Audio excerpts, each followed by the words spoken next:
Hello everyone, I'm Keith Hutchings from the Comfortable Home Project, and I am here today with Melinda Marshall from Cooperation Housing, and she's going to tell us about really a better way of living, better way of doing housing.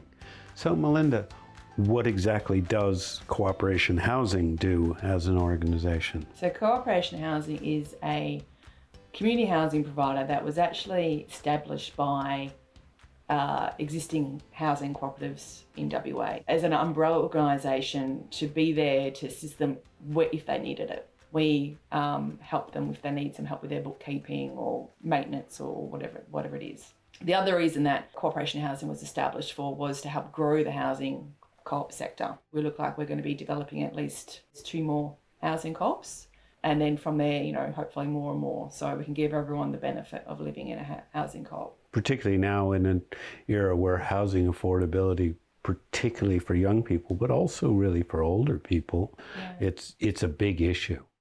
A lot of people don't know what cooperative housing is. Like the name suggests, it's people cooperating together to develop in the first instance and then manage housing. You could have a cooperative housing development that's only a couple of houses, but you're going to have some which might be hundreds of houses as well. And they could be where you actually own the property or you're just renting in the property. It's been around forever, and in some places in the world it makes up about 40% of the dwellings in a city. The ones that Cooperation Housing helps to manage are all rental social houses. So they came about through dedicated federal funding sort of in the 80s. And in Fremantle in particular, there was issues around the America's Cup and affordability. The funding was supporting people to come together and design and develop a community of dwellings. Group of villas, a group of apartments, that style, but they generally are designed so that there's more aspects that facilitate and encourage community interaction. So that would be things like a shared common area where people can meet. Yeah, a common meeting room is typical in a lot of co-housing. There are different types of housing cooperatives. I mean, one of the co-ops that we look after actually have each of their dwellings in different suburbs.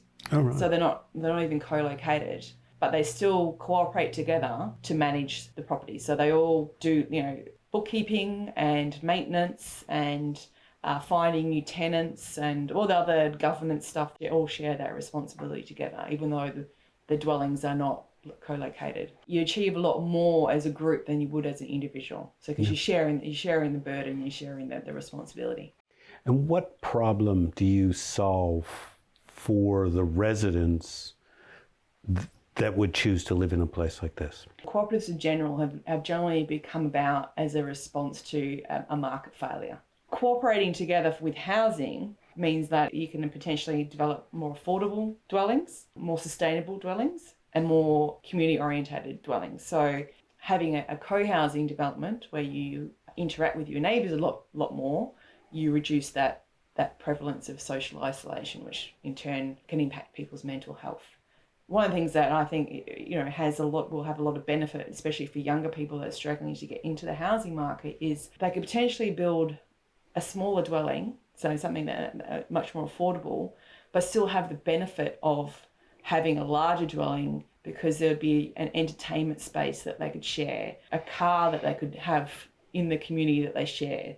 If you have a birthday party, you can rent out the entertainment space that has a commercial kitchen, and so it's sort of the best of both worlds. Yeah, you've actually got that huge common space which you'd have to get into sort of multi-million-dollar western suburb houses before you'd have a space as big as that. Correct. The other thing that I've always thought about is I live in a suburb of single-family houses, and every single person on my street has a whippersnipper, has a lawnmower, has a washing machine. How many thousands of dollars of resource do people have in their sheds, and they use it twice a year?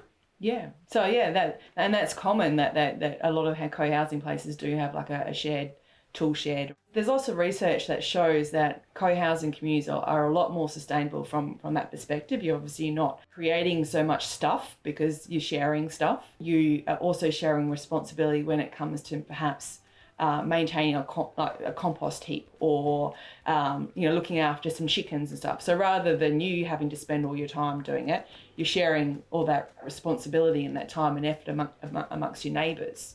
So again, you get that benefit without actually having to spend all the time and money. The shared meal thing is a classic example. I mean, you hear a lot about how in the co-housing communities where they share meals, that you might only have to cook once a month, but you still get a home cooked meal every day. Yeah. So it's that type of thing. Never mind all the sustainable features of the houses they're living in, the comfort, all of those things. Not cooking once a week sounds like heaven to me. Is there any reason a person wouldn't want to live in a housing co-op? Maybe if somebody doesn't like cooperating with other people, then it probably wouldn't be for them.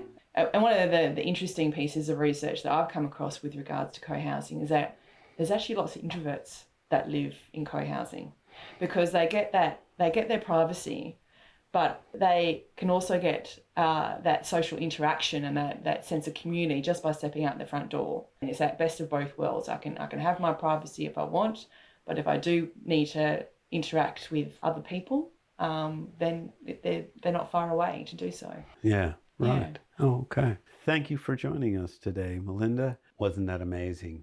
Thank you for watching. If the single family house isn't really working for you, then I'd be getting in touch with Melinda at Cooperation Housing and finding out more.